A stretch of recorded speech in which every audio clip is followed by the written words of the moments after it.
Bom dia a todos e todas, sejam todos bem-vindos, todas bem-vindas a mais um encontro do nosso curso Apocalipse Pé no Chão. Esperamos que tenham tido uma boa semana, debaixo da graça, do perdão, do amor, da compaixão, da providência do nosso Deus que nos ama infinitamente, Amém. Que está infinitamente presente. Prometeu e cumpre, dando-nos a sua presença, dando-nos um olhar de esperança para a vida. A Irene está aqui comigo, Oi, pessoal. Mãozinha dela aqui para provar. Atrás dessa mão ela está. Nós vamos dar sequência então ao curso. Você que já está acostumado sabe como funciona, pode fazer suas perguntas, comentários ali no chat. Daqui a pouco a gente começa a dialogar, a responder. Eu sou Eliseu, bom, claro, todo mundo que está aí já sabe. Quem vai ouvir depois, sou mestre e doutor em teologia e faço esse trabalho visando dar uma formação de qualidade gratuita a todos os que querem de fato saber o que Cristo significa, o que ele tem a dizer. Nesse ano, começamos lá em fevereiro, eu acho, idealizamos esse curso de Apocalipse, pensando, vamos tratar de um assunto grave e tirá-lo da fantasia, tirá-lo também do ostracismo.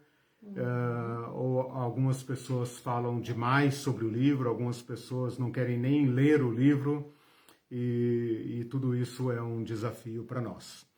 Bom, meus caros irmãos e irmãs, vocês estão entrando hoje, juntamente conosco, numa nova sessão. Eu prometi estudar o conteúdo do Apocalipse em 5 temas.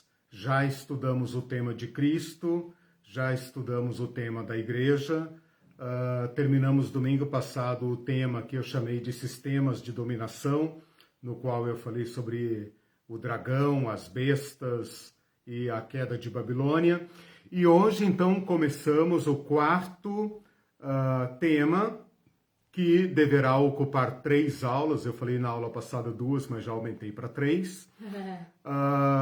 E depois vamos para o 5º tema, que é o tema do Reino de Deus, em que nós vamos falar sobre os capítulos 21 e 22 do livro. Eu não aumentei o tamanho do curso, eu só remanejei um assunto, então tá tudo certo. Tem um certo ruído aqui, tá? Mas não, polêmicas da oposição. Intrigas da oposição. Bom, nesse tema que nós vamos entrar hoje, tema dos julgamentos, a gente estava comentando aqui que essa sessão, esse tema, é responsável pela má fama ou pela fama popular do Apocalipse, que nós atacamos lá nas primeiras 2 aulas, quando nós falamos que o Apocalipse não é terror, não é guerra, não é monstruosidade. Apocalipse significa revelação. Mas esta sessão de julgamentos, que engloba os capítulos 6, 8, 9, 14, 16 e 19, basicamente. Eles falam de coisas assustadoras numa linguagem altamente simbólica. Então, essa é a nossa tarefa nessas 3 aulas. Para quem estuda Apocalipse, ou já estudou, ou lê, ou tem curiosidade com o livro de Apocalipse, vocês vão perceber que os comentadores, os livros que tratam do Apocalipse, se batem com essa temática e tem tanta divergência a um ponto de, por exemplo, interpretar o cavalo branco, o homem que vem montado no cavalo branco, como sendo Cristo ou o anticristo. Então, olha o grau de polêmica envolvida nessa temática. Outros ficam tentando estabelecer uma ordem, como se essa temática, essa seção do livro de Apocalipse, fosse uma tábua cronológica, fosse um programa de ação, como se fosse um rito processual. Então, diversas dificuldades nós temos que enfrentar para estudar esse tema, cumprindo o nosso objetivo, que é colocar nossos pés no chão, ou entender, em outras palavras, entender esta temática do Apocalipse a partir do pé no chão. Porque do céu, o João já foi buscar o material, né?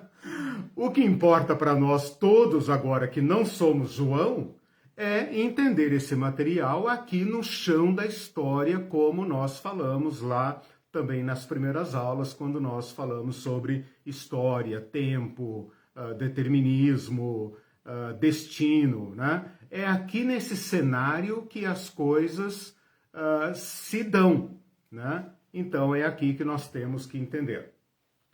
Quando eu falo de temas de julgamento, eu estou dando eu estou usando um termo assim genérico, popular, né? Depois eu vou até questionar esse tema, mas eu estou me servindo dele para falar uma linguagem comum, ou pelo menos partir de uma linguagem comum para nós caminharmos dentro da proposta. Eu estou me referindo basicamente a três septenários de julgamentos, né? São 7 mesmo, 3 setes, 3 septenários, 3 séries de 7, que são 7 selos, que nós vamos estudar hoje. Está no capítulo 6, basicamente, e termina lá no capítulo 8, pulando o capítulo 7. Depois nós temos as 7 trombetas, que estão no capítulo 8, 9, e depois termina no 11. E depois nós temos as 7 taças, que são a última série, né? Que estão no capítulo 16. Então vocês já perceberam que dentro dessas séries de 7, tem textos entrochados aí, né? Tem um interlúdio aí. Por exemplo, as séries de selos, tá? Começam no capítulo 6, quando chega no 6º selo, que vai para o 7, corta o cenário e entra um texto interlúdico, né? Entra um texto aí que corta a narrativa, que é, nesse caso, o capítulo 7. No capítulo 8 é que volta, então, a 7ª trombeta. Mesma coisa vai acontecer no capítulo 9, quando chega ali na 6ª trombeta, você espera que vá, né, todo o clímax para a 7ª trombeta, corta a narrativa, vem o capítulo 10, vem o capítulo 11, apenas no final do capítulo 11 é que tem a 7ª trombeta. Mesma coisa vai acontecer no capítulo 16, né? Embora o interlúdio aqui esteja bem pequenininho ali, quase passa batido, na redação lá da 6ª, da Flagelo, no capítulo 16, versículo 12, dos versículos 13 ao 15, são um interlúdio, e tem ali um interlúdio. Então eu estou falando isso para mostrar para vocês o conteúdo da sessão e as características redacionais, como a redação desta sessão está montada, tá? Além disso, essas séries convergem para uma culminância, e esta culminância é chamada no Apocalipse de guerras, tá? Então vão aparecer aqui a narrativa das guerras do Armagedon, no local do Armagedon. Depois no capítulo 20 vai aparecer guerra de Gog e Magog. Então, além de todas essas 21 esses 21 itens, né? 3 séries de 7, 7 selos, 7 trombetas, 7 taças, elas convergem, de certa forma, para um clímax. E esse clímax é colocado em linguagem, de novo, redação, né, literatura, em linguagem bélica. Então, nós temos que pensar aqui, essa vai ser a última aula desse tema, daqui 2 domingos, sobre a questão da guerra. E, por fim, para completar, lá no capítulo 20, né, após a guerra de Gog e Magog, vem a narrativa do juízo que nós chamamos juízo final, em que a cena é retratada numa grande sala de julgamento, em que Deus é o juiz e a humanidade comparece como ré desse tribunal. Bom, é disso então que nós estamos tratando. Eu começo hoje então falando sobre selos. A minha abordagem já vou explicar, mas eu estava planejando falar sobre essas 3 séries numa aula só, porque o que eu tenho para propor sobre elas, de certa forma, é curto, né?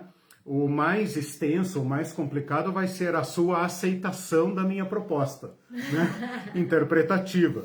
Mas o que eu tenho para falar é muito simples. Porém, como se trata de muito material e é um material que torna o Apocalipse mais popular, então eu preferi gastar a aula de hoje explicando essa metodologia, explicando o sentido disso, né? Vou me deter na primeira série, conforme está no texto do capítulo 6. Na próxima aula nós estudamos em conjunto trombetas e taças, né, que convergem para uma guerra. E então, na última aula, daqui 2 aulas, né, daqui 2 domingos, aula 41, hoje é a aula 39, né? Então, na aula 40 nós falamos sobre trombetas e taças, e na aula 41 falamos sobre as guerras e o juízo final. Ok? Deixe-me, então, fazer aqui a proposta para esta aula e para as próximas. Nós temos aqui, se você já leu, fez a tarefa de casa, se não você vai fazer antes ainda do almoço, leia pelo menos o capítulo 6. Depois o capítulo 8, 9 e o 16, esses 4 capítulos aí. Você vai perceber que nós temos aqui 2 grandes desafios. Um é o que significam esses símbolos. Bom, primeiro você tem que admitir que se trata de símbolos, de uma linguagem cifrada, simbólica, altamente carregada de sentido. Mas tem que entender que se trata de símbolo. Então esse é o primeiro grande desafio, né? Quando fala aqui, por exemplo, no capítulo 6, saiu um cavalo vermelho e o seu cavaleiro tem uma espada e tal, o que isso significa, né? Tem cavalos no céu? Cavalos coloridos no céu? Eles usam espada ou usam alguma arma mais moderna, né? Então nós temos que entender primeiro o que isso significa. Esse é um grande desafio. Pode parecer óbvio, mas não é, né? Vocês vão perceber que mesmo eu aqui explicando, volta e meia, nós vamos derrapar para a linguagem simbólica. E o desafio é deixar a linguagem simbólica de lado e botar os pés no chão, né? Então, percebam isto como um desafio. O segundo desafio, que não está inerente no texto, mas está extremamente popularizado pela escatologia predominante, que é a escatologia fundamentalista dispensacionalista, é libertar, eu vou usar a palavra libertar assim entre aspas, né, para usar uma palavra bem forte e rápida, né? Libertar este conteúdo, esta temática do futurismo.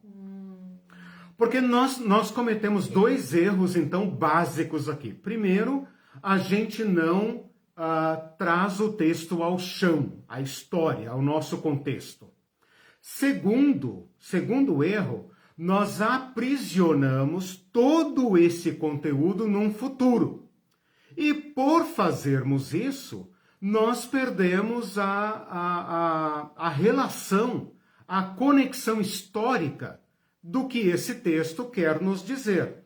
Então, nós fantasiamos, né, um futuro extraordinário, fabuloso, fantástico, né, em que, de repente, vão entrar na nossa história cavalos andando pelo céu, águias grietando pelo céu, demônios vermelhos, chifrudos, nojentos, que vão agredir as pessoas, e daí a nossa cabeça hollywoodiana faz o resto, e nós, né, os crentes, pensamos assim, bom, não quero nem saber dessas coisas, porque nós não vamos estar aqui para ver. Né? Quando a gente voltar, o serviço vai estar limpo, né? Tudo, a gente vai voltar só para a festa, né? Como dizem alguns, para que saber tudo isso? Para que saber tudo isso? Né? Então, talvez isso explique, né, como a Irene está nos lembrando aqui, isso explique o desinteresse por Apocalipse. Ou então aquela fixação doentia, né, obsessiva por Apocalipse, porque a pessoa gosta de fantasia, gosta de imaginação, e etc, etc. Então, eu estou colocando esses dois desafios para a gente levá-los a sério e para agora adotarmos uma interpretação coerente que vai propor, que vai trabalhar com a libertação do texto dessas duas amarras. Certo. Primeira amarra, simbolismo. Temos que tirar o simbolismo do texto. Temos que demitizar, dessimbolizar o texto. Né? O simbolismo aqui tem uma grande importância, mas ele é apenas veículo para uma mensagem. O que me interessa, para mim e para todos nós que estamos aqui no espaço-tempo da história, o que nos interessa é o que esse texto tem a dizer para as 7 igrejas da Ásia. E o que tem a dizer, portanto, para nós. Porque aqui onde eu e você vivemos, não tem cavalos brancos voando pelo céu. Não tem livro selado. Não tem trombeta. Não tem taça. Percebe a implicação? Não vai soar trombeta nenhuma. Só com isso eu já acabei com metade da escatologia do Tim LaHaye, né? Quando a trombeta soar naquele dia e tal, não tem trombeta. Não será derramado nada. Não tem livro selado, lacrado no céu. Então nós temos que pegar essa linguagem simbólica e traduzi-la em eventos históricos. Nós temos que historicizar este texto. Se ele não atender este primeiro critério de historicização, historicidade, então ele não nos diz nada. Também não disse nada para a igreja do passado, também não diz nada para hoje. Então deixa o Tim LaHaye brincar com isso, porque é para isso que o texto serve. Tá?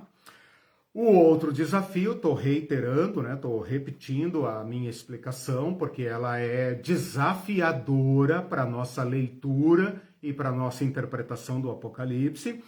O outro desafio é libertar esta narrativa do futurismo. É claro que a nossa escatologia hoje, a escatologia popular, fundamentalista, dispensacionalista, ela não pensa muito em termos pretéritos. Ela é mais futurista. Então, tudo está no futuro. Ora, no futuro, a gente não sabe como vai ser, o que vai acontecer e tal. Então, o sol vai escurecer, vai apagar, o céu vai virar um rolo e sair do lugar e tal. Então, aí entra no campo da fantasia. Nós temos, então, que libertar estes eventos do futurismo. Resultado, é esse o nosso objetivo. O objetivo é lidar com eventos na história, com sinais da história, e da história presente, da história corrente. Então percebam que o desafio está posto, né? Nós não estamos agora mais falando de cavalos, de trombetas, de anjos, de águias, de seres que sobem do abismo. Tudo isso está no campo simbólico. Nós estamos falando, nós temos que falar de eventos históricos. Eventos precisos, específicos, aí a gente cai um pouco naquela escatologia adventista, né? A chuva de meteoro que teve nos Estados Unidos em 1900 e bolinha é o cumprimento de Daniel, não sei o quê. Não, também não estamos falando de uma ordem sequencial de eventos. O fato de Apocalipse lidar com 7 selos, 7 trombetas, 7 taças, pode nos dar uma ideia de que vai acontecer um fenômeno em particular, depois vem outro em particular, depois vem outro em particular, como se fossem um programa, né? Se você pegar um livro do Tim LaHaye, você vai ver lá em sequência, né? Primeiro vem o cavalo tal, depois vem o cavalo tal, depois vem o cavalo tal, tudo assim em ordem, né? Primeiro, segundo, terceiro, quarto, quinto, sexto, aí depois soa a primeira trombeta, a segunda, a terceira e tal. O que o pessoal faz? Vai para a história tentar identificar isso, né? O pessoal adventista, que vem falando da escatologia há mais de 100 anos, né? Vai para a história e começa a fazer identificações, correlações, né? Nesta proposta que eu estou fazendo, aqui a partir do chão da história, tudo está posto na história. Então não tem preterismo, nem feteísmo, nem futurismo, desculpa. Preterismo, feterismo, não tem preterismo nem futurismo. Tem historicismo, tem presentismo. Então não tem um programa, não tem uma ordem, não tem uma tábua cronológica. Tem o chão da história. E a partir do momento em que nós traduzirmos a linguagem simbólica em historicidade, isso vai ficar claro, né? Que não tem um programa, não tem, né? Para exemplificar o que eu estou falando, você poderia, por exemplo, colocar lado a lado essas 3 séries de julgamentos, paralelo, por exemplo, ao sermão profético de Jesus. No sermão profético de Jesus, Jesus fala assim, olha, virão fomes, guerras, etc. Mas essa é a história. Isso não é o fim de nada, né? Esse é o curso da história. Então, o que nós vamos ler com linguagem simbólica é o mesmo que Jesus fala, por exemplo, no sermão profético, que se encontra em Mateus 24, em Marcos 13, em Lucas 17, Lucas 21, quando ele trata desse tema em outra linguagem, tá? Então, nosso desafio é libertar esse texto do simbolismo, libertar esse texto do futurismo. Feito isso, nós já temos condições de olhar para esta sessão, para esse tema do Apocalipse, a partir do chão. Qual chão? O nosso. O nosso. Podemos olhar, claro, a história do nosso continente, a história do mundo, podemos fazer algumas prospecções em relação ao futuro, mas o que nos interessa é o nosso pé no chão, ok? Bom, as implicações disso, então, são essas que eu falei, né? Se a história... Vamos voltar aqui um pouquinho. Nós estamos agora na fase de correlacionar os temas, né? Se eu coloquei a história, lembrem disso lá em Eclesiologia, para a escatologia tradicional, a igreja só está nos capítulos 2 e 3. A partir do capítulo 4 ela some e ela só vai voltar no capítulo 19. Na nossa proposta quanto ao tema da igreja, o que eu fiz? coloquei a igreja em todas as páginas do Apocalipse. Né? Quando eu falo do sistema de dominação, que foi o terceiro tema, a escatologia tradicional coloca no futuro. No futuro vai surgir um homem, etc, etc. Alguns já falam, ele já nasceu, né? Não sei o quê, porque claro, né? Se Jesus está para vir, o bicho tem que estar vivo. Se tem que estar vivo e tal, então ele já nasceu em algum lugar, porque ele deve ter lá, né, pelo menos seus 30 e poucos anos, 40 anos, etc, para poder fazer o estrago que vai fazer. Na nossa proposta, nós historicizamos a ação do dragão, a presença e a atuação das bestas, de modo que no mesmo tempo em que a igreja está no mundo, o sistema de dominação também está. Estava na época de João, esteve ao longo da história, está hoje, essa é a grande contribuição que o meu curso, essa CPI que eu estou fazendo aqui do Apocalipse, né, tá dando essa grande contribuição, né, de colocar esses temáticas, não, com certeza não, essas temáticas em paralelo histórico, né? E agora também, quando nós falamos desses eventos de julgamento, nós também estamos colocando em paralelo com a história da igreja e com o sistema de dominação. Deu para entender? Sim. Então agora, presta atenção nisso, eu vou fazer uma operação de guerra aqui, né? Porque se a igreja existe desde Cristo até o fim dos tempos, então nós temos aqui uma linha histórica em que a igreja existe. Nessa mesma linha histórica, a inspiração política do dragão gerando suas bestas feras, suas Babilônias, também existe. Okay. São sincrônicas. Ao mesmo tempo, esses julgamentos que eu vou falar agora não são um programa do futuro. Estão em paralelo com a igreja e com o sistema de dominação. Okay. Vou dar um tempinho para vocês engolirem essa frase.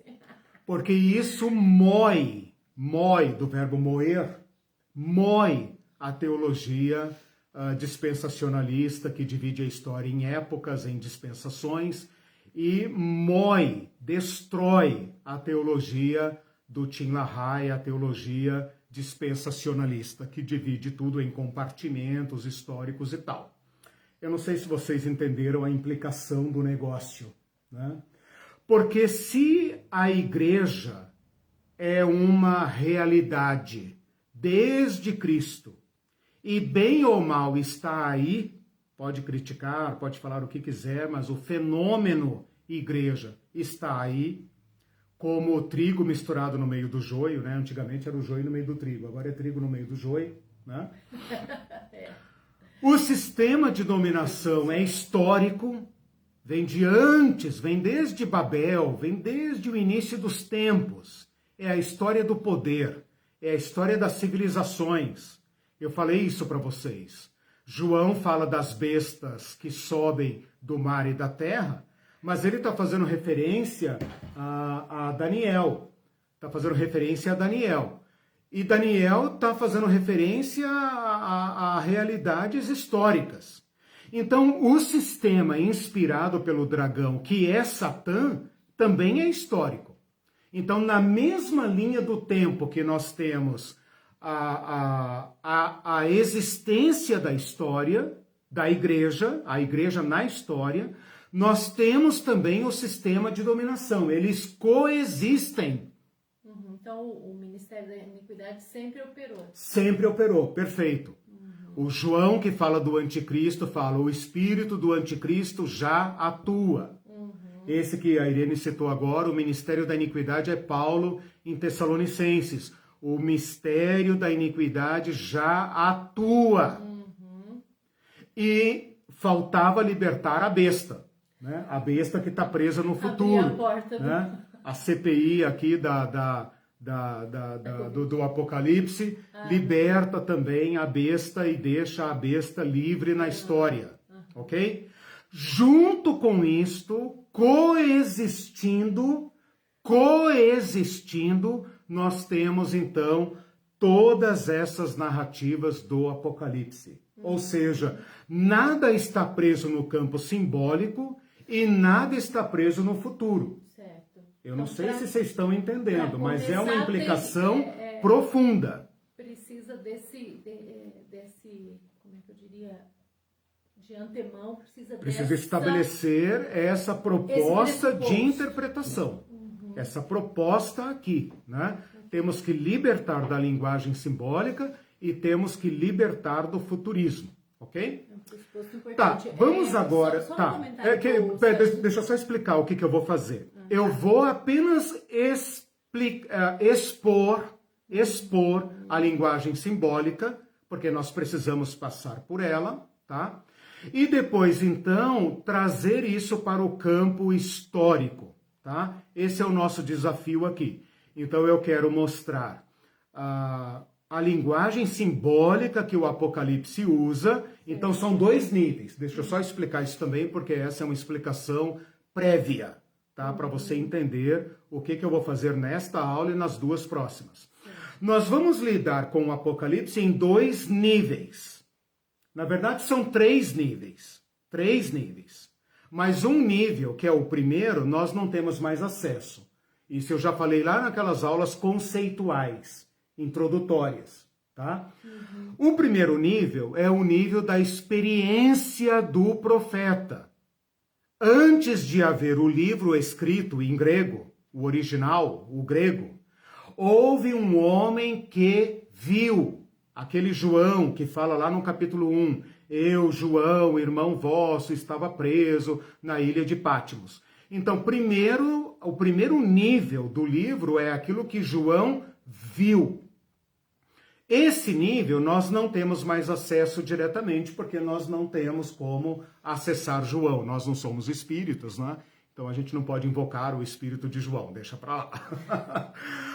O segundo nível é o nível redacional, é o literário, é o livro do Apocalipse, que tem a sua proposta, a sua estrutura. Nós estudamos isso lá na terceira sessão do livro, quando nós falamos dos assuntos introdutórios do livro. Eu dei uma aula exclusiva sobre estrutura, como que João pegou sua experiência de ver e transformou em texto. Okay.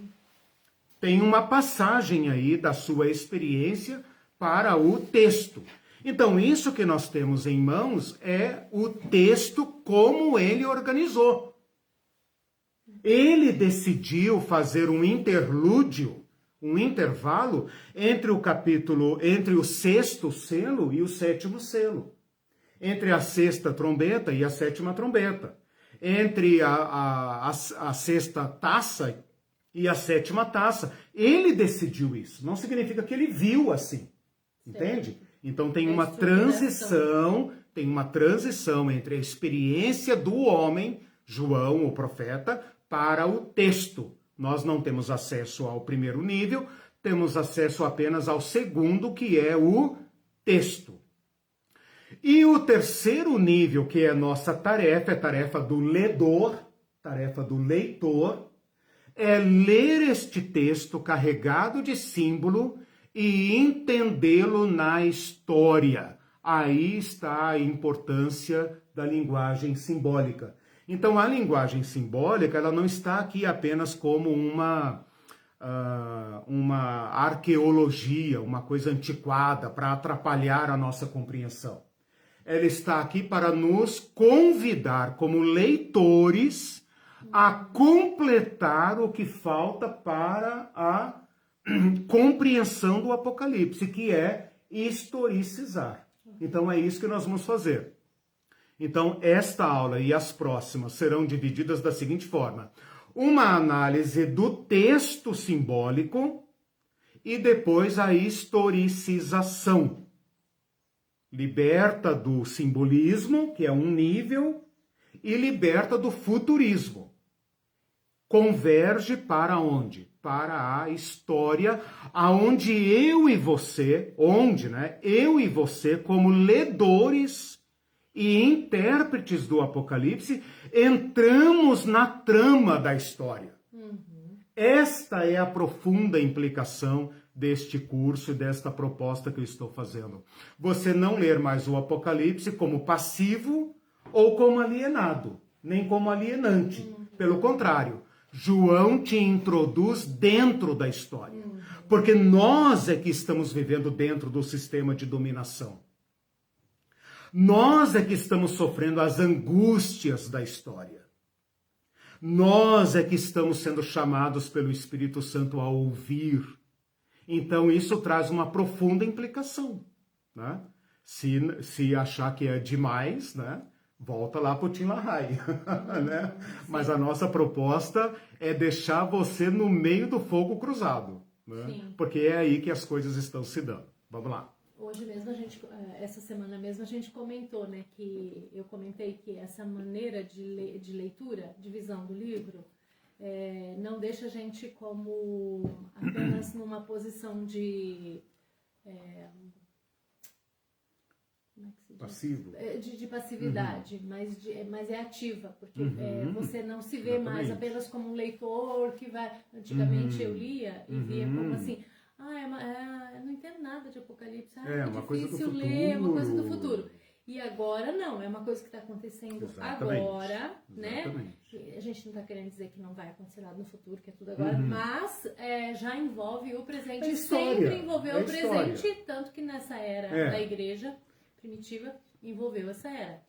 Então, isso, exatamente. Então a nossa posição muda, né? Sim. É ativa. Deixa eu fazer um comentário sobre isso. Quando eu digo libertar do futurismo e coloco na história, é a história toda. A história passada, a presente, inclusive aqui virá, com certeza. Okay. Tem um comentário do Celso que ele diz assim: é interessante notar que o Apocalipse dos dispensacionalistas se dá por meio de uma história fatalista, mecânica, sequencialmente determinada. Uma curiosidade, há um conceito em história chamado de longa duração, do historiador francês Ferdinand Braudel.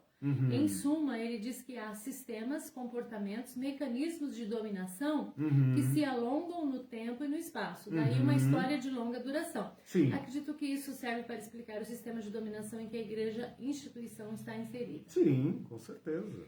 Interessante, boa contribuição. E o Fabrício diz assim, lembrando que iniquidade significa desigualdade. Sim.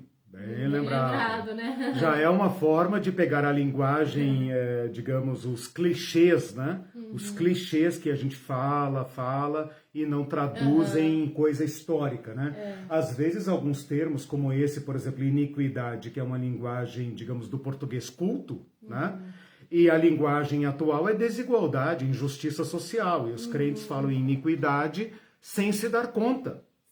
Das implicações históricas. Que significa, né? Porque não é essa desigualdade não é atual, não é só atual, né? Porque eu vi um capítulo de Jó 24 essa semana na versão essa nova transformadora que eu fiquei impressionada. Eu publiquei alguns versículos. Impressionante. Exatamente. O que essas Bíblias estão tentando fazer é isso. Está falando de agora. Exatamente. Né? Por isso que tem cristãos que ficam chateados com novas versões da Bíblia, né? E o nosso professor lá, o professor Hilmar, ele falava, qual a melhor Bíblia? A mais nova, a mais recente. Eles vão sempre melhorando e tal. Então não tenham neura com Bíblia. Né? Uma coisa é Bíblia, outra coisa é paráfrase. Né? Paráfrase é material de apoio. Mas Bíblia, tradução, Bíblia que seja uma nova tradução, não seja, claro, né, um consumidor de mercado gospel, né, não faça coleções da Bíblia, mas leia, né, leia versões diferentes, até para dar um choque de realidade na mente, né, como foi a experiência da Irene agora na leitura de Jó.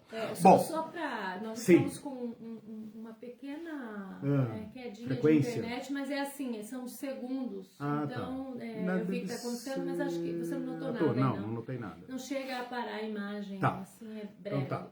Prestem atenção agora, então, que eu vou fazer uma análise geral, análise não, um sobrevoo mesmo, assim, apenas uma exposição panorâmica dessas séries de julgamento.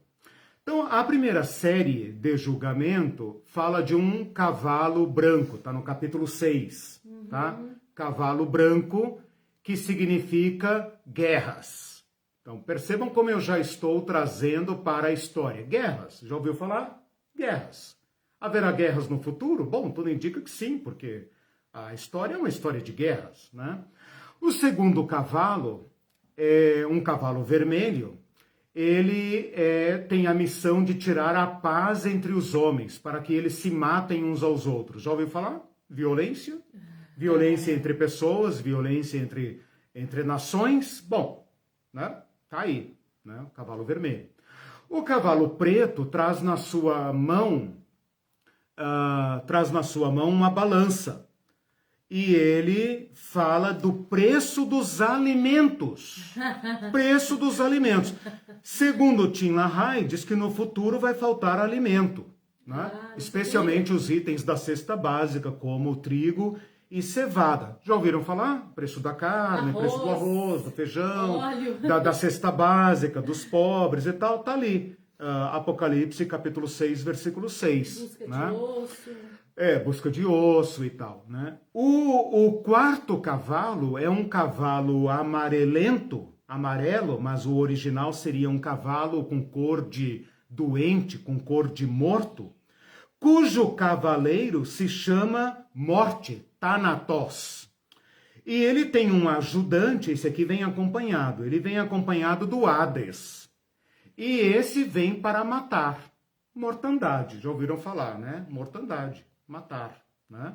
Pestes, epidemias e tal. Então, até aqui, nós não temos nada com o futuro, nós estamos no chão da história. O quinto selo, por incrível que pareça, rompe essa sequência de cavalos. Quando você pensa que virá o quinto cavalo, você vê mártires, você vê os mortos, que clamam por justiça, né? Percebe que a minha leitura já está sendo uma leitura historicizadora, né? Percebam como a minha abordagem já não é mística simbólica, como eu já estou fazendo já estou colocando o meu método em prática, né? O sexto selo fala da catástrofe, né? E essa catástrofe está numa linguagem altamente simbólica. O sétimo selo, quando você espera que ele vai dar, digamos, o grande finale, ele é anticlímax, porque ele é um silêncio. Quando abre, nada acontece, tudo fica em absoluto silêncio. O que isso significa, né?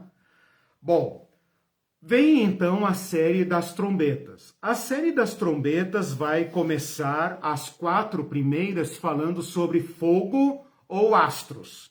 Então você já percebe que também que as 4 primeiras elementos, né, os 4 primeiros selos, os 4 primeiras trombetas, compõem um certo grupo à parte em relação aos últimos 3. Né? Fogo ou astros. Né? A primeira fala de uma chuva que cai e queima a vegetação, uma chuva de granizo, de fogo, de pedra e sangue, né? Sangue não cai do céu, mas aqui na trombeta cai, estou no capítulo 8 agora. Depois cai uma grande montanha ardendo em chamas e estraga completamente o mar, né? Diz que mata 1/3. As trombetas têm a marca do 1/3. Tudo aqui é 1/3, né? Isso é estatística do IBGE, é estatística da ONU, né? Alguém vai medir se deu 1/3 mesmo para ver se a Bíblia está falando a verdade? Não é disso que se trata. A terceira trombeta fala de uma estrela que cai na terra, e essa estrela tem nome, chama absinto, que é a amargura, e ela estraga a água doce, todas as águas doces do planeta. A quarta trombeta atinge o Sol, a Lua e as estrelas, e atinge a sua luminosidade, a luminosidade dos astros que iluminam a Terra, conforme a cosmologia judaica, né? Sol, Lua e estrelas, ok? As últimas três trombetas são anunciadas como um grupo à parte, e esse grupo é chamado Três Grandes Ais, né? O quinto tormento, a quinta trombeta, fala de um enxame de criaturas horrendas que saem de um abismo. Aqui João carrega na caneta, né? Porque se você olhar aqui, estou no capítulo 9 agora, geralmente também os primeiros 4 são bem curtinhos a redação e os últimos 3 recebem maior atenção. Se você olhar no capítulo 9, ele vai falar assim, esses seres eram semelhantes a gafanhoto, pareciam cavalo, vai vendo, Brasil, vai vendo se você consegue imaginar um trem desse. Gafanhoto, semelhante a cavalo, preparado para a guerra, cabeça, tem coroa na cabeça, então é gafanhoto, mas parece um exército de cavalo, tem coroa na cabeça, rosto humano, cabelo de mulher, dente de leão, tem couraça de ferro, faz barulho com as asas, portanto tem asas, e tem cauda de escorpião. Então é um negócio assim, absolutamente intraduzível, né? Intraduzível. O sexto selo, o sexta trombeta, desculpa, presta atenção aí, secretária, porque senão eu vou embolar tudo. A sexta trombeta, o que você se perdeu? Não, eu estava anotando. Mas não precisa se dar um trabalho. Eu só estou fazendo uma linguagem assim, só para colocar as cartas na mesa, tá? A sexta trombeta fala de uma guerra que vem na direção do Eufrates. O Tim LaHaye, a escatologia dispensacionalista, fica de olho no Eufrates, né? De olho no Eufrates, que é onde está o Irã, o Iraque e tal. Então eles têm ali o eixo do mal, porque eles têm uma obsessão com o Eufrates, né? Porque o Apocalipse fala do Eufrates. E a sexta trombeta aqui, ela faz uma certa sequência da quinta, porque é um tipo de exército poderoso que também tem mais ou menos a mesma função, de causar grande tormento à humanidade, de matar muita gente, né? Mas no final do sexto selo tem um lamento dizendo, mas as pessoas não se arrependem, não voltam atrás. Aí tem o grande corte dos capítulos 10 e 11, no final do capítulo 11 vem a sétima trombeta, e essa sétima trombeta diz respeito ao reino de Deus. Diz que houve um grande terremoto, né? A Bíblia usa essa linguagem do terremoto tanto no sexto selo como na sétima trombeta e na sétima taça. Um grande terremoto que abala o reino da besta, a Babilônia, e então chegamos ao escatom, chegamos ao fim. A sexta, as 7 taças estão no capítulo 16. A primeira taça fere a humanidade. A segunda taça fere o mar, igual à trombeta. A segunda trombeta fere o mar. A segunda taça fere o mar. A terceira trombeta fere as águas doces. A terceira taça fere também as águas doces. A quarta trombeta fere os astros, o sol, a lua, as estrelas. A quarta taça também causa problemas no sol, fere o sol. Só que ao invés de falar que o sol perde a luz, fala que o sol vai queimar as pessoas terão fortes dores e doenças causadas pelo sol. A quinta trombeta fala do tormento das pessoas, são aqueles seres horrorosos que vêm do abismo, e a quinta taça também fala de dor, que as pessoas morderão as línguas de dores, né? A sexta trombeta fala da guerra do Eufrates, a sexta taça também fala de guerra do Eufrates. E aí faz uma ligação com o Armagedon, tá? anuncia esta guerra, porém esta guerra não ocorre, né? Ele anuncia a guerra. E aí ele se ocupa da Babilônia, que nós já estudamos, capítulos 17 e 18, e apenas no capítulo 19, que nós também já estudamos, agora começa a encontrar os textos, né? Vai aparecer a guerra. A pergunta que eu vou deixar pendente aqui para o futuro é, não pode ser futuro. Tem como... para o futuro não, para as próximas aulas. Tem como um terremoto abalar um sistema? Então o terremoto é literal? Né? Se a Babilônia fosse uma cidade geográfica, talvez um terremoto pudesse destruí-la, né? Mas tem como um terremoto destruir um sistema? Opa, aí nós já temos que traduzir a linguagem simbólica, percebam isso, a linguagem simbólica, e voltarmos para a história, aonde os abalos se darão, aonde os sistemas se oporão a Deus e serão vencidos por ele. E só para terminar, então, a 7ª trombeta fala de um grande terremoto, que é final, que é o escatom, e a 7ª taça também fala de um grande terremoto que atinge a Grande Babilônia, que nós já estudamos e já entendemos como sendo um sistema de dominação. Ok? Então, aqui estão, em rápidas palavras,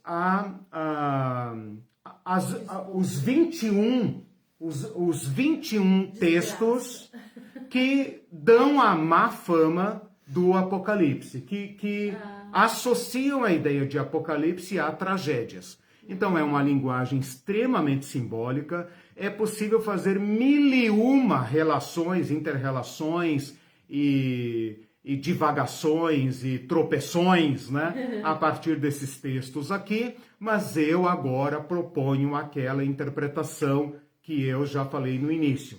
Teorias da liberta do simbolismo e liberta do futurismo, ok? Bom, antes, tem mais alguma pergunta, algum comentário? O pessoal está conseguindo acompanhar? Tá, agora a internet então, deu uma estabilizada. Aproveitem para curtir, para compartilhar, divulguem entre seus amigos e tal, porque agora o bicho vai pegar.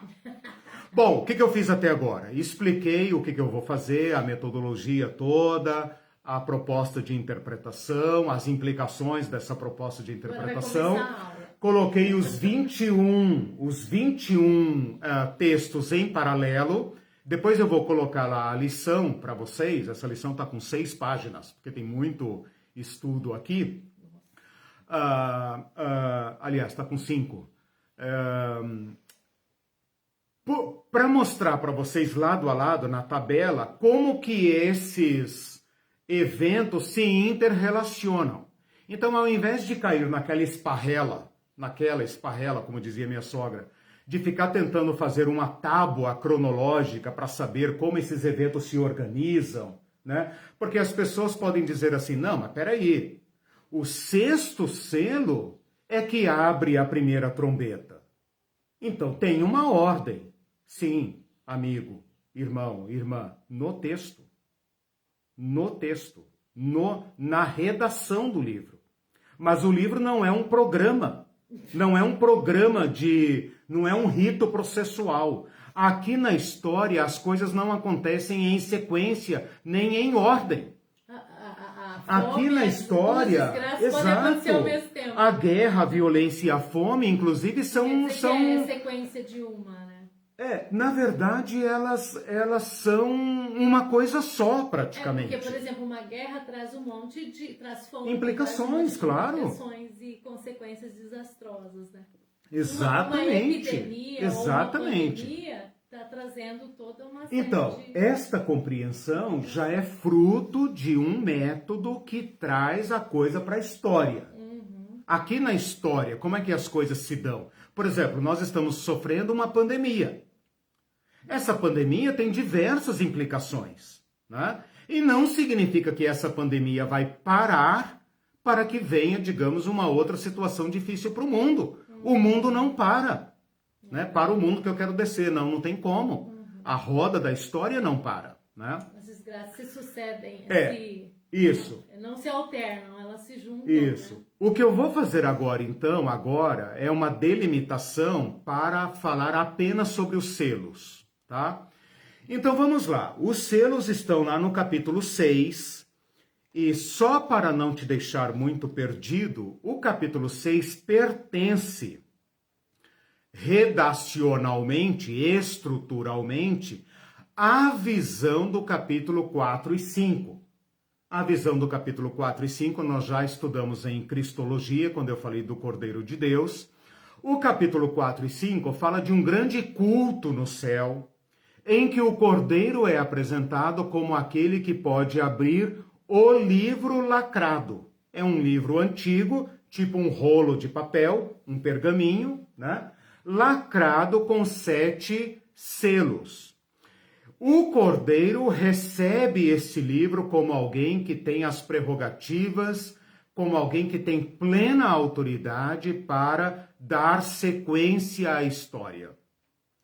E ele, então, agora, numa cena muito litúrgica, muito ritualística, né?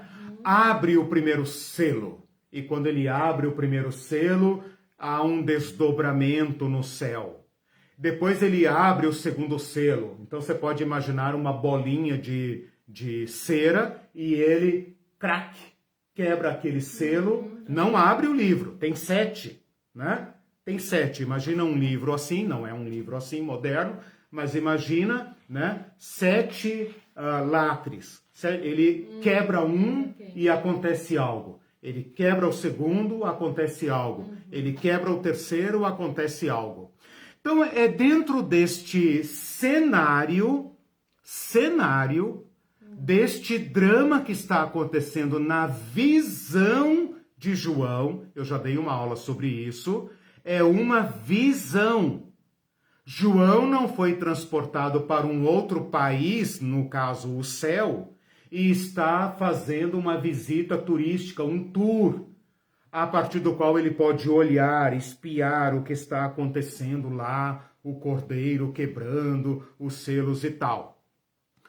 Tudo isso é uma visão. Visão. Nunca esqueça disso. É uma visão. Cristo não é um cordeiro. Não está segurando livro nenhum. Não tem selo nenhum. Esta cena nunca aconteceu na história. Vou dar um tempinho para vocês engolirem isso. Não tem livro, não tem selo, não tem cavalo, eles não são coloridos, não tem coroa, não tem espada, não tem balança, não tem altar, não tem almas embaixo do altar, não tem terremoto, não tem lua de sangue que os crentes adoram, né? Ah, lua de sangue, meu Deus, né? Não tem sol, não tem nada. Certo? Assim, tudo isso está no nível da linguagem simbólica. Esse é o primeiro ponto da minha proposta. Certo. Quando eu falo de cordeiro, como tendo sido morto, que pega um livro selado, não sei com que patas, né? Ah, tem mão. Ah, agora você já transformou o Cristo num homem. Mas lembra que o texto fala que ele é um cordeiro, e um cordeiro degolado, né? Mas ele pega o livro, vamos lá, vamos pular essa parte. Ele pega o livro e ele começa a quebrar os selos. E quando ele quebra o selo, vem um cavalo pelo céu branco e ele vem causar um certo efeito no futuro, né? Então, tirando agora os cavalos, porque não tem cavalo no céu. Cavalo é personagem da visão. Se ele é branco, preto, vermelho, baio e tal, nada disso importa. Isso está no nível simbólico. Então, o primeiro selo fala de um cavalo branco, cujo cavaleiro tem uma coroa de rei e um arco. Isso na história, pé no chão, está falando do império e das guerras que ele causa. Então, aqui na história, onde eu e você estamos, onde eu e você vivemos, único lugar onde os humanos vivem, nós podemos traduzir isto como guerras. Guerras.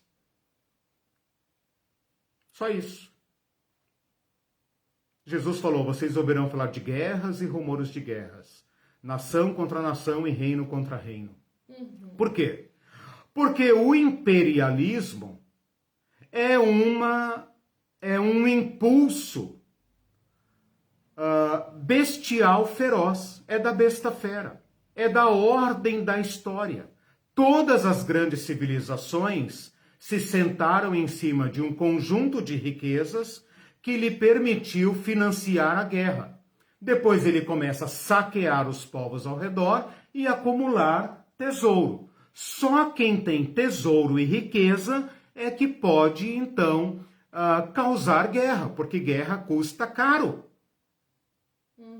Essa é a história, claro, essa é a história dos povos. Nenhum povo do mundo tem todos os bens necessários para viver. Ou para se defender das hostilidades.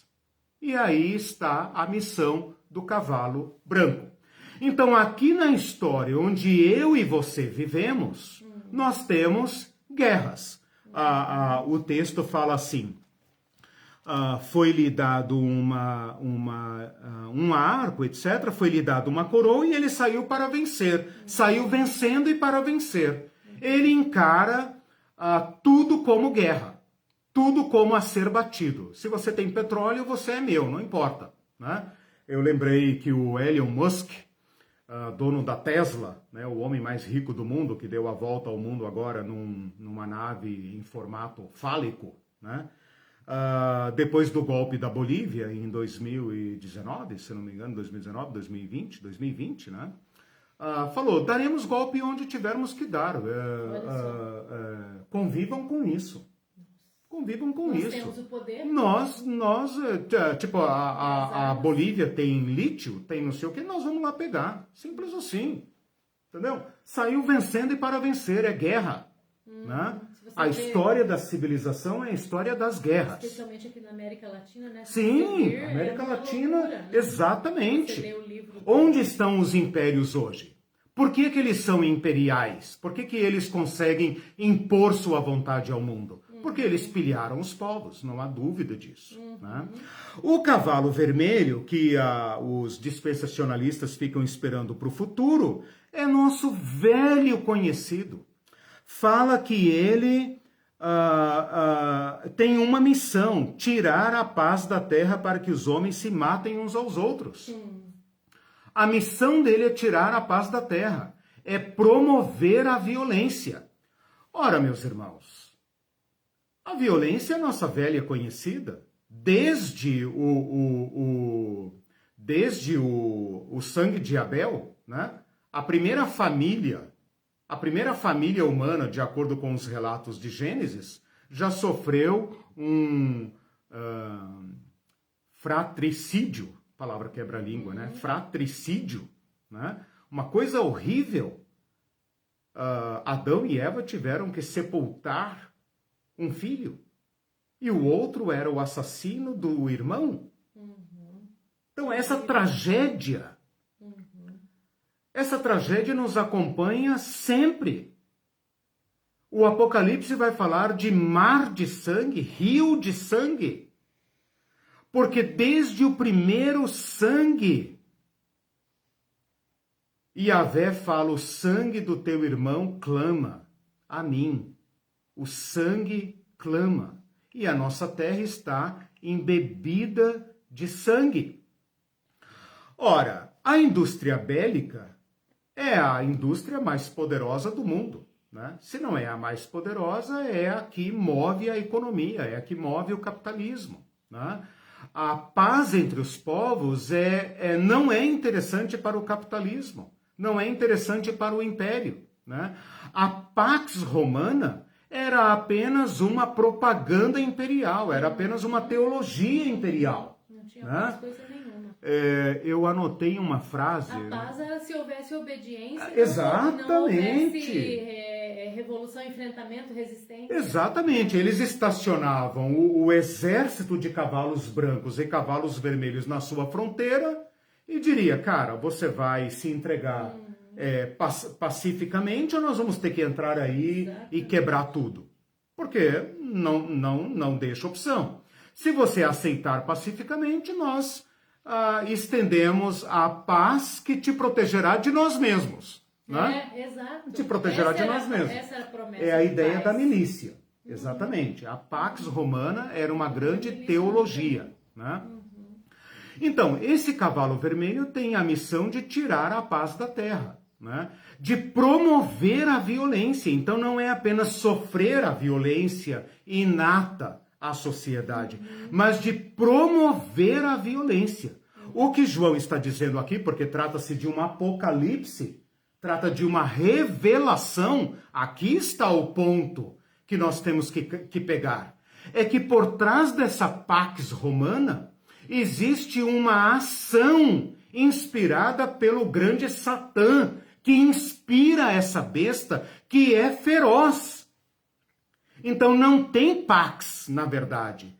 Tem uma fome de sangue para promover a violência entre os homens. E para isso ele porta a grande espada. A espada tem um símbolo de justiça, como diz Paulo em Romanos 13. Mas na mão da besta fera ela se torna um instrumento de violência. E até a justiça pela qual ela deveria portar a espada como magistrado de Deus é agora transformada em instrumento de violência. De modo que até o nosso sistema judiciário pertence à violência. Nossa, eu lembrei da Lava Jato, não sei porquê. Exatamente, porque o sistema de dominação coopta tudo. O terceiro cavalo, que é o cavalo preto, esse aqui é muito atual, né? Porque o primeiro vem portando um arco, que é símbolo do império. O segundo vem portando uma espada. O terceiro vem portando uma balança na mão. E a balança, antes de ser um instrumento de pesar alimento, é instrumento de justiça. Entra depois no Google Imagem e coloca lá, símbolo da justiça. Quase todos os órgãos públicos, tribunais, Superior Tribunal Federal, Conselho Nacional do Ministério Público, Conselho Nacional do... Né? Todo mundo usa o símbolo da balança. E ainda usa aquela venda nos olhos para dizer o seguinte, somos imparciais, não fazemos acepção de pessoas, todos são iguais perante a lei. Aqui é peso justo. O que importa é a dosimetria. Fez isso, paga isso, nem mais nem menos. A gente está vendo isso. O que João está dizendo aqui com os olhos da visão, os olhos do vidente, é a seguinte: tudo isso é uma grande farsa. Vocês não conseguem produzir justiça sequer para alimentar os mais pobres. Ele fala aqui do trigo, uma medida de trigo por 1 denário. 1 denário é o salário de um trabalhador pobre por dia. 1 denário, o dinheiro de um dia. 1 denário dava para comer aqui apenas a refeição de um dia. É uma inflação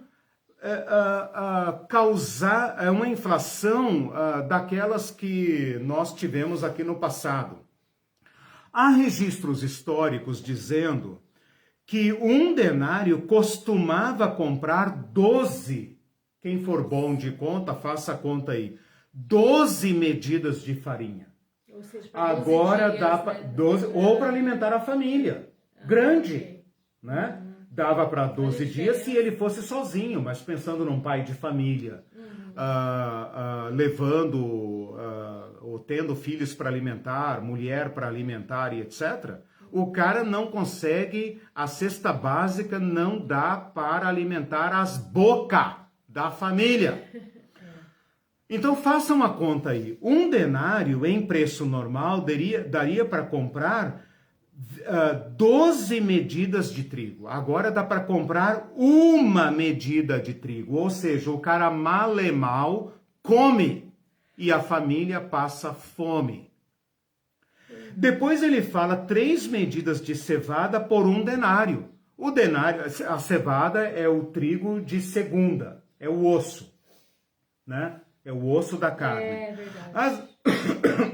Desculpem, as muitas falas secam minha garganta. Um denário dava para comprar 24 medidas de cevada. Agora dá para comprar apenas 3. Então você escolhe, né? Nem osso está dando para comprar. Agora preste atenção no final do versículo 6. Eu estou no capítulo 6, versículo 6. Não é 666, tá? É 6.6, tá? Capítulo 6, versículo 6. No final fala assim, mas não danifiques o azeite e o vinho. Isso aqui, meus irmãos, significa o seguinte. Roma importava tudo do império, ela tomava tudo do império. E com isso ela enriquecia uma pequena elite. O que aconteceu com o comércio, com a produção? O que acontece em todo o capitalismo desvairado. Os agricultores passaram a preferir produzir vinho e azeite do que trigo. Porque Roma consome muito vinho, muito azeite. Então o que aconteceu? Tem azeite e tem vinho. Porque é demanda. É demanda. Nós produzimos por demanda. O que se vende no mercado? Na bolsa de commodities, né, de Nova York. O que está bombando lá? Então é isso que nós vamos produzir. É cana-de-açúcar? É cana-de-açúcar. Mas pobre não come cana-de-açúcar. Problema dele. Tá dando dinheiro. Né? Problema dele. Então, todos nós da América Latina conhecemos o cavalo preto. Nós temos as melhores terras do mundo, mas nós somos obrigados a produzir aquilo que o império compra. Né? Todos nós conhecemos o que é carne tipo exportação, café tipo exportação, castanha tipo exportação. Né? Todos nós sabemos que a Suíça não produz um pé de cacau e produz o melhor chocolate do mundo. Por quê?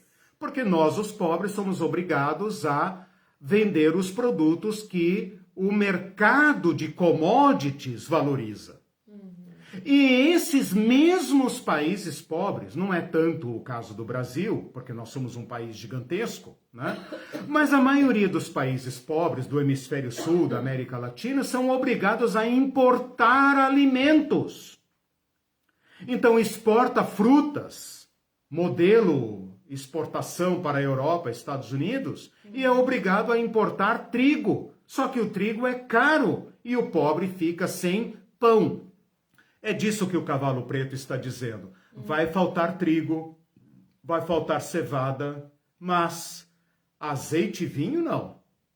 Porque o mercado paga. Esse é o crime da Babilônia que nós lemos na aula passada. Então não se trata aqui, isso é importante dizer, não se trata aqui de uma fome daquelas que o mundo antigo conheceu e que nós também conhecemos ocasionalmente.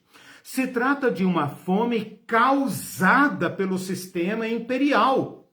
O sistema imperial desequilibrou toda a produção agrícola daquelas sociedades agrícolas. Por quê? Porque ele criou uma elite de luxo e essa elite de luxo consome. E o que aqueles outros que foram agregados ao império vão produzir? O que dá dinheiro. Esse estado de coisas causados pelo cavalo branco e pelo cavalo vermelho abre espaço para o cavalo preto e para o cavalo amarelento, que vem na rabeira fazendo o serviço sujo. Ele nem traz nada na mão, ele só vem catando. Né? Então, se você imaginar figuradamente agora, o cavalo da frente vem matando, pilhando e impondo o terror. O segundo cavalo vem matando e promovendo a violência, O terceiro cavalo vem lidando com a produção agrícola, Porque se foi desviado para a guerra a força bruta, né, você gera o deslocamento de homens para a guerra, você mata pessoas, você desestabiliza uma cultura, e a agricultura depende de paz para produzir, onde a guerra não há agricultura, né? E depois então vem o quarto cavalo só catando. Olha aqui o quarto cavalo. O quarto cavalo se chama Morte. É o único cavaleiro que tem nome, se chama Morte. E o seu companheiro vem atrás só recolhendo, é o inferno. É o inferno. Inferno aqui é uma má tradução, não é o inferno. O Apocalipse não fala em inferno, né? Oh, acabei com a escatologia. O Apocalipse não fala em inferno. O Apocalipse aqui personifica a morte e o roubador da vida, chamado na mitologia grega de Hades. E que por causa da mitologia grega entra então na literatura do Apocalipse. Então esse daqui a gente não sabe se são dois montados num cavalo só, se eles vêm em drupa, ou se eles vêm assim, um mata, o outro recolhe, um mata, o outro recolhe. Mas é uma operação macabra, né? Agora, aqui no chão da história, onde nós estamos falando, aqui no chão do Império Romano e aqui na América Latina, você acha que precisa deslacrar alguma coisa para que os cavalos apareçam? Ou você acha que nós somos todos frutos da sanha imperial? Primeiro é o Império Ibérico, que pilhou a América Latina, depois o Império Britânico, hoje o Império Norte-Americano e outros impérios associados a eles. Você acha que precisa de algum lacre para colocar esses cavalos em ação? Você acha que esse altíssimo nível de violência, a cada hora do dia uma criança é assassinada no Brasil, a cada hora uma criança é assassinada. Se você ler as estatísticas, você vai preferir o ópio, você vai preferir ficar embriagado com Babilônia para não ver, para não sentir. Esta fome aqui não é uma fome causada por alguma tragédia natural. É uma fome causada pelo mercado. É a fome que o Brasil conhece. Ora, o Brasil não pode ter fome. Diversos países do hemisfério sul, inclusive africanos, asiáticos, não podem padecer de fome, porque tem terras boas. Mas o que desequilibra a produção agrária do mundo, o que desequilibra o comércio internacional é a especulação em cima das commodities, que transforma tudo em mercadoria. Então esta não é uma fome causada porque o solo do Brasil é ruim, ou porque nós tivemos uma seca, ou porque nós tivemos isso e aquilo. É porque a sanha dos cavalos causam fome. E então nós temos fome nas cidades mais ricas do país. Por isso o padre Júlio Lancelotti é um escândalo. Porque ele combate a fome na cidade mais rica do país. Ele vai atender, ele e tantos outros, né? Estou mencionando o nome dele porque é famoso e é odiado. Né? Porque ele atua contra o cavalo. O cavalo que pisoteia, mata, desestrutura, violenta, destrói, toma casa, toma terra e produz o quê? Miséria. Mas ele vai lá, ele e tantos outros santos, né, do Cordeiro vão atrás deste povo. Então, este cavalo preto e o cavalo amarelento agora são extremamente atuais. Né? O quinto selo é o resultado lógico dos primeiros 4 cavalos. Né? Ora, se o mundo é o mundo da guerra, do imperialismo, da violência, da fome, agora eu já estou com os pés no chão, certo? Quando eu falo imperialismo, violência, fome e morte, eu estou no chão da história. Eu já não estou mais falando do céu, dos cavalos, dos selos e tudo mais, né? Não me espanta que os teólogos, os escatólogos do hemisfério norte não queiram pisar no chão da história, porque se pisar no chão da história, vão ter que sair da Babilônia. Assim como eu e você também, ao pisarmos no chão da história, temos que sair da Babilônia, da besta da terra, né? Os brasileiros da elite querem que os Estados Unidos, ou que o Brasil, né, seja a cara do império na América Latina. Quando se perdoa dívidas de países pobres ou quando se faz cooperação com países pobres, a elite brasileira arranja os dentes. Por quê? Porque eles querem que nós usemos o nosso tamanho, o nosso poder, a nossa riqueza para pisar no pescoço dos pequenos países ao nosso redor, né? Não interessa ao império que nós sejamos solidários com os irmãos do hemisfério sul, com os países africanos, com os países latino-americanos, com os países asiáticos, com os países árabes. Eles odeiam isso. Eles nos querem alinhados ao império, né? Ao império do norte, né? Aquele que pilha o hemisfério sul. Bom, o quinto selo mostra então o resultado. Vi debaixo do altar as almas daqueles que clamam por justiça. Isso é uma revelação? Essa é uma revelação.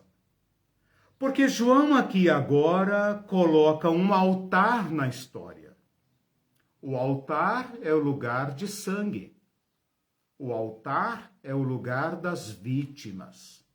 O altar é o lugar onde Cristo foi imolado, para que ninguém mais, nunca mais, fosse imolado. E quando João fala aqui que ele vê um altar e ele vê o sangue daqueles que tinham sido mortos por causa da palavra de Deus e por causa do testemunho que sustentavam, ele está dando voz às vítimas. E esta é uma contribuição da Bíblia, do Antigo Testamento, do Novo Testamento e também do Apocalipse. As vítimas não falam nunca. A história é contada do ponto de vista daqueles que montam os cavalos que pilham e matam. Mas o Apocalipse abre a voz, abre lugar para que os assassinados, não assassinados no sentido estrito, mas para todas as vítimas da história clamarem por justiça. Até quando, Senhor, santo e verdadeiro, não julgas e vingas o nosso sangue? Meus irmãos e irmãs, não tem altar no céu. Não tem almas no céu. Não tem sangue no céu. E eles não clamam por nada, em lugar nenhum.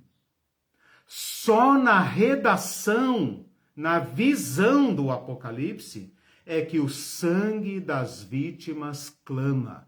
Percebam que o sangue fala. Desde o sangue de Abel, que Jesus falou para os fariseus, cairá sobre esta geração o sangue de Abel, desde o sangue de Abel até o sangue da última vítima. Esse sangue fala. Deus disse isso para Caim: o sangue do teu irmão clama a mim por justiça.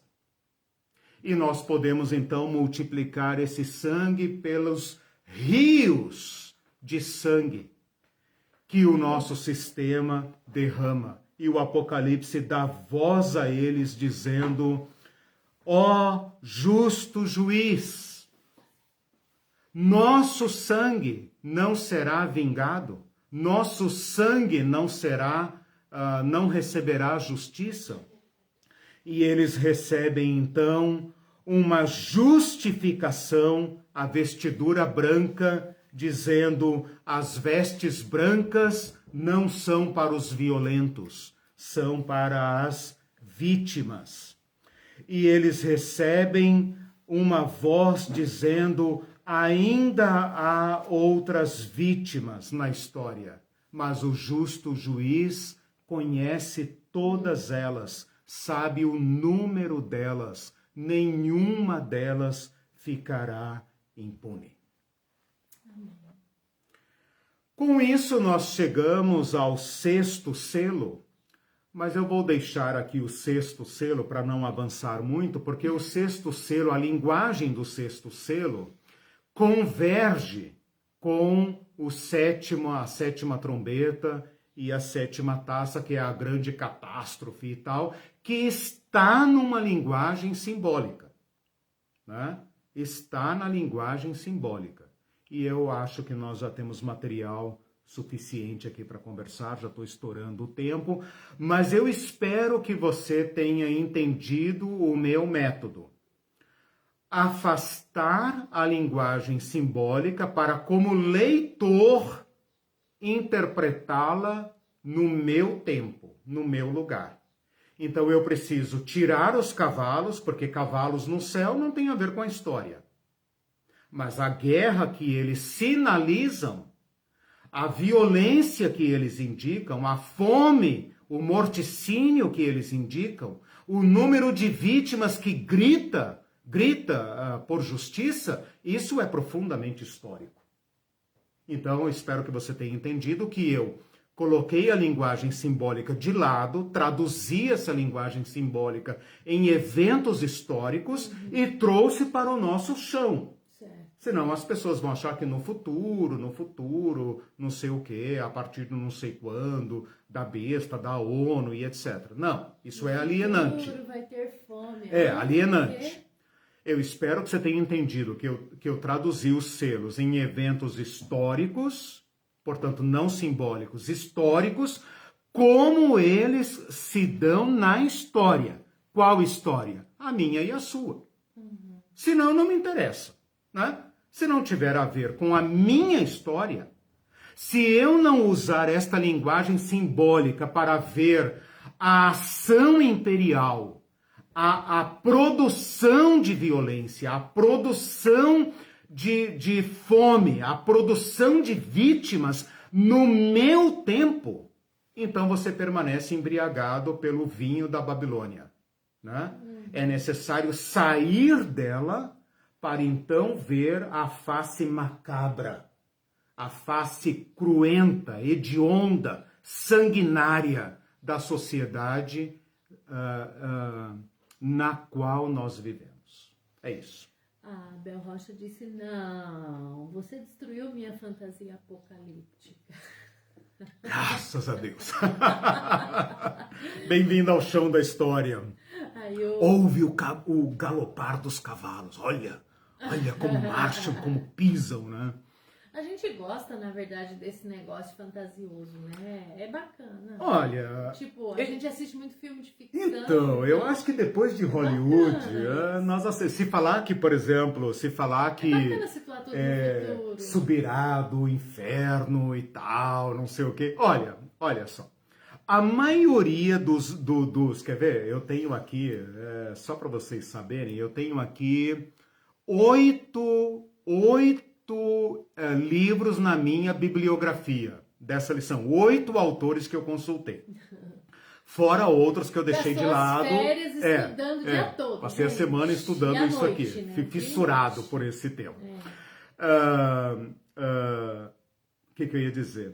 Eles ainda, a meu ver, traem seu próprio método quando usam termos simbólicos. Então, assim, a maioria dos estudiosos do hemisfério norte não conseguem pôr os pés no chão. A meu ver, não conseguem. Mesmo que tentem. Para colocar os pés no chão, eu tive que consultar Eduardo Arens e Mateus, que são latino-americanos, tive que consultar Pablo Richard, tive que consultar Richard Foulkes, que são latino-americanos, e Xavier Picasa, que é espanhol, mas ligado à teologia da libertação. Mesmo eles, aí Juan Stam, mesmo eles, às vezes, derrapam na linguagem simbólica. Então eu tomei isso como advertência para dizer, não, estabelecido o método, vamos segui-lo rigorosamente. Mas eu falei para vocês, até eu aqui, na hora de expor, vou ter a tentação de derrapar para a linguagem simbólica. E nós temos que fazer um esforço intelectual para deixar os cavalos lá no céu. O livro selado, o selo, o cordeiro, a espada, etc. Deixa tudo isso lá no céu.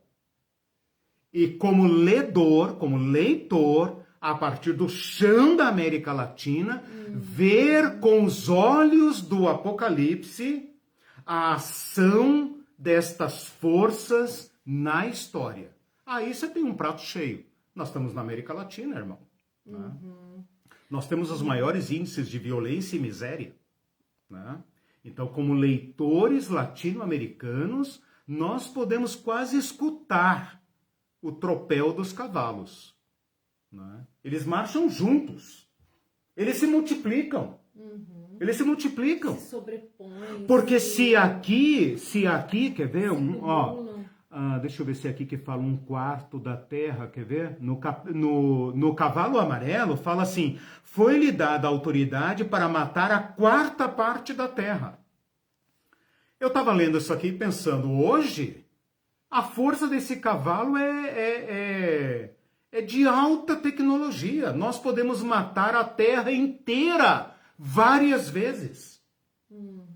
Esse cavalo que veio aqui com a cavalo, hoje ele seria capaz de... O arsenal bélico do mundo poderia destruir esse planeta várias vezes. Olha a loucura do império. Olha a loucura do império. Ou seja, o império não mata apenas o seu adversário, o contra-império. Não!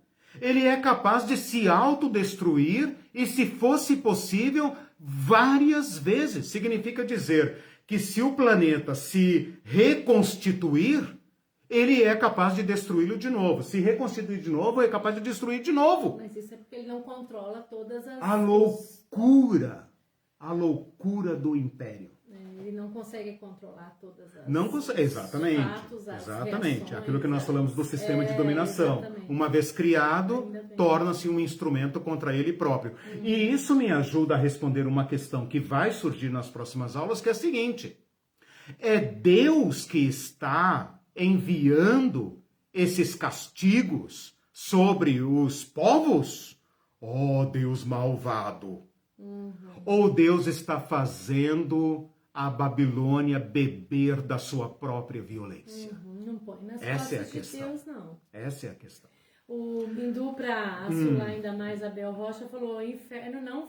O Apocalipse não fala de inferno, a carinha.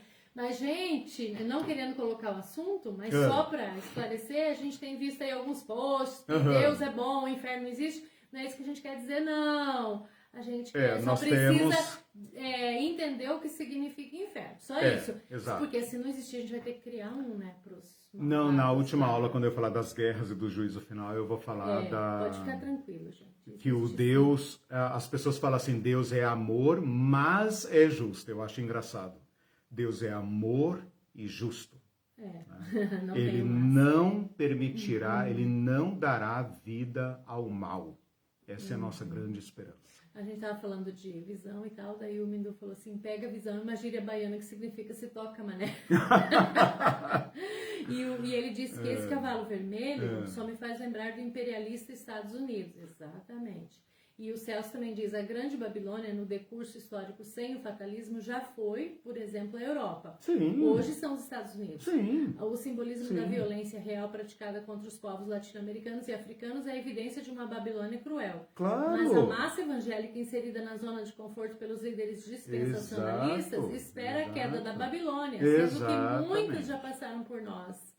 Esse é o ponto gravíssimo que cabe a nós, da América Latina, gritarmos ao mundo. Né? O que foi feito com a África, o que foi feito com a América Latina, é sangue debaixo do altar, clamando a Deus, clamando a Deus. Até quando, Senhor, não fará justiça? Muito bem colocado. E é importante isso daí que o Celso falou, esse fluxo histórico, pelo seguinte: ao invés de tentarmos identificar, então esse é aquele, isso é aquilo, a história no seu dinamismo, ela se recompõe. Por exemplo, os Estados Unidos hoje são, isso não é nenhuma novidade, um império em decadência, né? Mas como essa superestrutura vai se recompor? Porque o que nós aprendemos com a besta é que ela se recompõe. Se uma cabeça, uma face dela for ferida, ela se recompõe. Então nós estamos vivendo um período em que os estados, quaisquer que sejam, vão dar lugar a super entidades, super empresas, a mercados transnacionais maiores do que os impérios. Então o império, a meu ver, não é minha área de estudo, mas a meu ver, ele está se configurando com faces novas, né? E eles vão se recompor de maneira que, olhando para a besta fera, junto com, lembra que eu falei do paralelismo? Olhando para a linha da igreja, que está junto com a linha do sistema de dominação, que está junto com a linha desses cavalos, tudo isso junto e misturado, como é a história, né? Nós vamos ver um sistema completamente dominado, do qual não há escapatória. Você olha para as vítimas e pensa, cara, é o fluir da história. É o fluir da história. Como dizia o presidente temeroso, não reclame, trabalhe. Trabalhe. O Paulo Guedes precisa aumentar suas contas na offshore, né? Trabalhe, não reclame. Você é carne barata no mercado. Não reclame, trabalhe. Né? É isso que o império tem que dizer. Se você morrer, põe outro no teu lugar. Né? E se você quiser direitos trabalhistas, aposentadoria, plano de saúde e tal, tem outro no teu lugar. Não está contente? Pega a tua carteira, vai embora, porque não tem mais legislação trabalhista, etc, etc. Né? Você está colocado na boca da besta fera. Né? Então nós estamos vivendo, digamos assim, a culminância desse sistema, mas ele não cede e não retrocede. Tá? Sim. Você comentou que João se ocupa de dizer que a justiça é uma grande farsa. Sim. A doutora Ivete Sim. colocou, que é advogada, Sim. esse símbolo da justiça com a venda nos olhos é a maior hipocrisia que sempre existiu e acelerou nos últimos anos. Isso. Uma advogada dizendo que o sistema é uma farsa, né?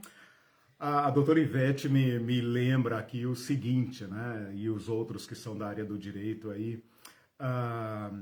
O direito romano é um dos orgulhos do império. Né? Percebam que toda a maquinaria do judiciário tem uma... Você vê no livro de Atos. Paulo é cidadão romano. Opa! Não açoitem o cara. Cidadão romano. Isso é o poder da lei, o império da lei. Paulo apela para César, apelou para a instância máxima, ninguém pode fazer nada com ele. Ele está sob a tutela de César. Vai ser morto pela espada, não pela cruz, porque é cidadão romano. O que João está dizendo aqui é desmascarar exatamente o que a doutora Ivete falou. Desmascarar a farsa do sistema jurídico. O sistema jurídico matou Jesus com todos os rigores processuais observados. Teve julgamento no Sinédrio, teve julgamento por Herodes, teve julgamento pelo Império Romano. Tudo rigorosamente observado. Rigorosamente observado. Né? Tudo ali, até a sentença dele e tal. E, no entanto, Deus considerou isso um assassinato. Então, esse sistema jurídico que nós temos é uma máquina de moer carne. Sim. Uma máquina de moer carne. E as vítimas gritam, até quando, Senhor, não julgarás a nossa causa? Até quando, Senhor? O Bruno Guilherme comentou, perfeito esse exemplo do Padre Júlio, combatendo a fome na cidade mais rica do país. Exatamente. E o Mindu respondeu, o Padre Júlio é o nervo exposto do Evangelho, faz lembrar do que muitos querem esquecer. Exatamente. E Abel disse, o Apocalipse já foi e ainda será. Exatamente, perfeito. É isso, esse é o nosso objetivo. É colocá-lo na história. Sim, e agora nós estamos dentro dele. E vai ser ainda. Então agora percebam que nós estamos dentro dele. Dentro dele agora. Nós somos a igreja do Apocalipse, nós vivemos dentro do sistema de dominação e nós estamos sofrendo a violência desse sistema. Agora sim, agora nós estamos com o pé no chão da história. Sim. O Walter diz, o interessante, a gente estava falando de inferno, né? É que Deus é justo segundo a minha justiça e não segundo a justiça dele. Exato. Aí sim, tipo, eu não acho justo, então Deus também não pode ser. Eu julgo a Deus, né? Eu digo como Deus deve ser, o que é justiça, né? A Rosana diz assim, pior é que o tropel desses cavalos é mesmo ensurdecedor. Sua cavalgada hedionda e macabra não para nunca através da história. Exatamente. Como bem aprendemos nessa aula hoje. Exatamente. Então vocês viram quantos cristãos morreram no Império Romano, né? Sim. Eram sacrificados. E dentro do sistema jurídico. Dentro do sistema jurídico. Eles passavam por processo, etc, etc.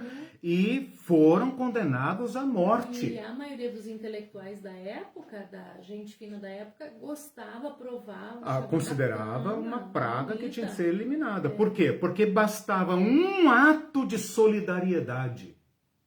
Bastava um ato de acolhimento do estrangeiro, do socorro da viúva, do socorro do órfão, do senhor que liberta o seu escravo, que o trata como irmão, para colocar em risco todo o sistema da cavalaria romana, né? Os cavalos romanos aqui. Então eu espero que vocês tenham percebido a crítica contundente que João está fazendo dentro do império. Porque o cavalo branco é o cavalo do imperador, né? A coroa é a glória. O arco é uma ponta de ironia, porque arco é um instrumento de guerra dos inimigos dos romanos. Então ele está dizendo, vocês são tudo da mesma laia. Vocês se matam entre si, entende? Então é uma crítica contundente à Pax Romana, que não é Pax coisa nenhuma, é violência pura, e sobrevive da violência, né? Porque ela precisa manter suas tropas facilmente no controle, né? O direito romano é uma farsa porque não consegue garantir pão, o básico para o pobre, né? Isso é bem curioso. E né? a máquina... É uma sociedade tão organizada, como não consegue prever essas coisas? Não consegue. Eu tenho aqui um decreto do ano de 92, olha só. O Apocalipse foi escrito por volta do ano 96. Tem um decreto de 92 do imperador Domiciano, que é o imperador da época de João, em que ele edita um decreto mandando os vinicultores da Ásia Menor destruírem suas vinícolas para plantar trigo, tentando evitar a fome. Tentando evitar a fome. E os caras disseram, aqui para você. E ele teve que retroceder e tirar o império, porque é a força do mercado. Eu vou plantar trigo para pobre, eu quero plantar vinho para os ricos, eu quero dinheiro. Dinheiro, né? Então a máquina devora-se a si mesma. Deve ser por isso que chama Deus mercado, ele que dita, né, as regras do que se deve plantar. Hoje, comentei com alguém esses dias, né? O que Roma tentou ser a senhora do mundo, nós hoje conhecemos no seu estágio último. Né? Nós transformamos tudo em mercado, até o tempo, até as vidas, como nós falamos na aula passada, é o comércio de pessoas, o comércio de gente para prostituição, para trabalho escravo e para outras finalidades, é um dos mais lucrativos da história. O que o Apocalipse está fazendo é o seguinte: Não fiquem fascinados com a Times Square, com a Faria Lima, com a Avenida Paulista, com a, como é que chama lá, Wall Street. Não fiquem encantados com essa beleza do império. Lá atrás está correndo sangue, muito sangue, muito sangue. E esse sangue vai inundar suas águas. Vocês vão beber da própria violência que causaram. Porque o sangue clama por justiça. E o sangue de cada vítima será demandado da mão daqueles que o praticaram. A menos que se arrependam. Vocês vão observar que o Apocalipse está constantemente clamando por arrependimento. Arrependam-se, creiam no Evangelho, abandonem esse sistema maligno, esse sistema bestial. Então, o Apocalipse clama por arrependimento. Clama por isso. Cada um de nós, mesmo aqueles de nós que talvez tenhamos derramado sangue, direto ou indiretamente. Podemos ainda nos arrepender. Do sistema de alguma forma. Podemos nos arrepender e podemos fazer do Cordeiro o nosso Rei, nosso Senhor. Né? Porque é Ele que está com seu sangue derramado em lugar de todo outro sangue, chamando a história a uma reconciliação. Bom, temos que terminar, né? Tem mais aí alguma... Tem só mais um comentário. Já consumi a minha réplica, tréplica...